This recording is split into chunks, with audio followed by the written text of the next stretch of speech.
Okay, so here's a second example, and some might say that this one's slightly harder, which that's okay.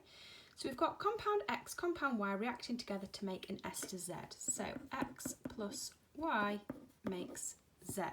We know that this is an ester. Now actually straight away, before we've even looked at anything, you should start to think about some of the reactions that you've learned about that you can react together to make an ester. So that will be clear in some of your minds already, but I'll move on a little bit and then we'll come back to what X and Y could be. We've got a summary of the chemist's results and we've got the same 3 pieces of information again. That's for compound X. We're being asked to, sorry, let me show you the question. We're being asked to use the information to do the identity of X, Y and Z. Okay, so this one's worth 10 marks. So let's just do X first because we've got the 3 pieces of information that we know about. So let's do that. So clearly label up what you're doing because you've got 3 to do here. X. So we'll do the empirical formula first. So it said 48.65, 8.11 and 43.24.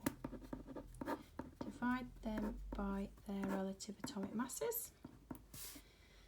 Put it into the calculator. 4.0542, 8.11 and 2.7025. Again, maybe not the easiest to look at, so we'll divide by the smallest, which is 1. This one comes out when you divide by the smallest as 3, and this one comes out at 1.5. Okay, so we haven't got a whole number on this one, so we're going to have to times up until we do. So once we times all of this by 2, this will be 3, 6 and 2. So your empirical formula is C3H6O2. Okay, so we've done that little bit of information. Now remember from the previous question we did, I said it's really good to try and link your empirical formula to try and get it into a molecular formula so you know exactly what you're dealing with. So again, the peak here is 74.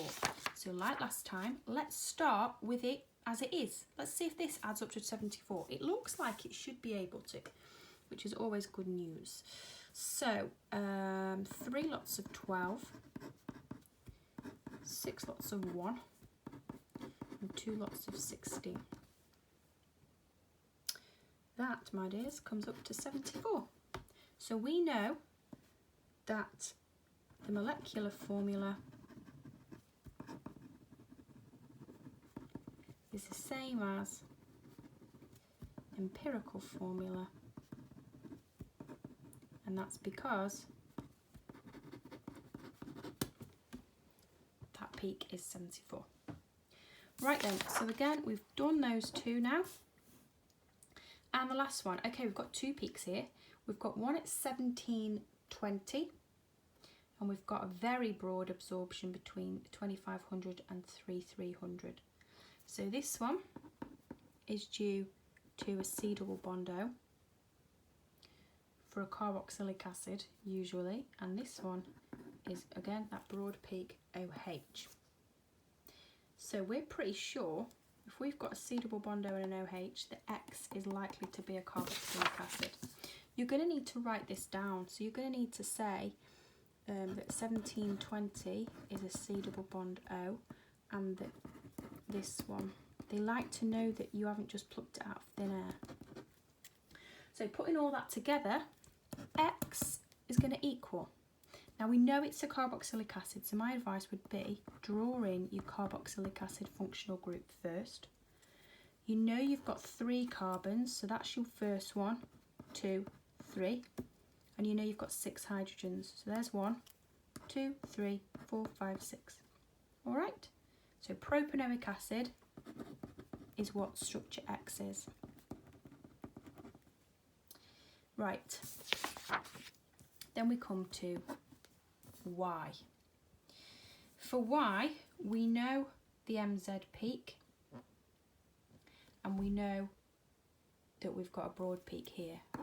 Around that, it's looking to be an OH again, isn't it?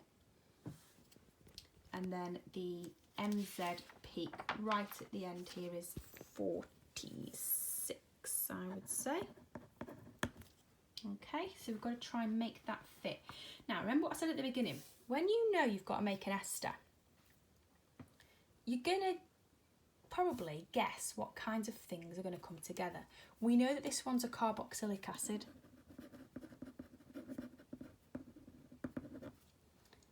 And this one is going to be an alcohol, because you should have learned carboxylic acids plus alcohols make esters. The fact that we knew this from the start, the fact that we've managed to find this out from our first structure, gives you a clue that this one's going to need to be an alcohol. So we've got an alcohol, there's the evidence there. So let's do it for Y.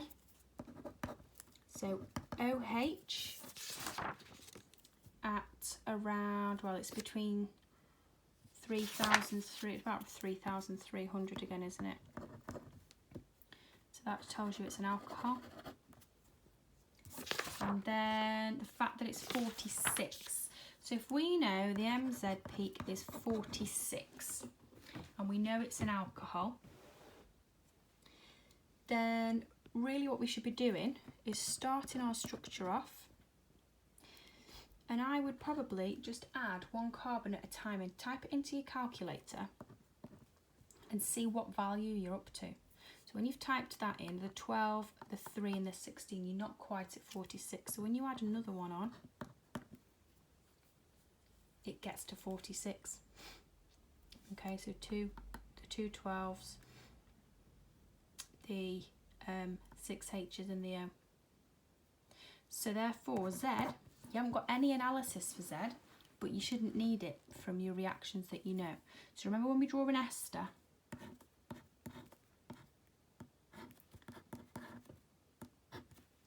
the main body of the structure belongs to the carboxylic acid, and what's going to happen is the H off this is going to come off and the OH off this is going to come off, leaving this O here still attached to latch onto these two carbons here, and you're going to get a molecule of water that's been produced from this H and this OH. Okay, so that would be your structure of Z, which, by the way, for naming purposes, we've got propanoic acid, we've got ethanol. When you're naming an ester, you name this part first, so this will be called ethyl, and then you look at the rest of the molecule, so it will be called ethyl propanoate. Okay, enjoy practicing.